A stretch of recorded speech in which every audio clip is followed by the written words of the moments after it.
শতকরার এই অঙ্কটা দেখতে সহজ, কিন্তু 90% স্টুডেন্টরা এই জায়গায় ভুল করে ফেলে।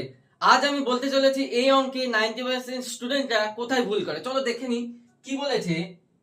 একটি টিভি মূল্য দুবার যথাক্রমে 40% এবং 10% হ্রাস পেল, তাহলে মোটের ওপর হ্রাসের হার কত? তাহলে প্রথমে ধরলাম 100 টাকার যে দামটা ছিল তার উপরে 40% কমলো, তার মানে 60 হলো। 60 10% কমলো। এবার আমরা জানি কোন জিনিসের 10% মানে কি এক ঘর আগে দশমিক। ধরো 50-এর 10% মানে এক ঘর আগে দশমিক। তা 60 10% মানে কি 6।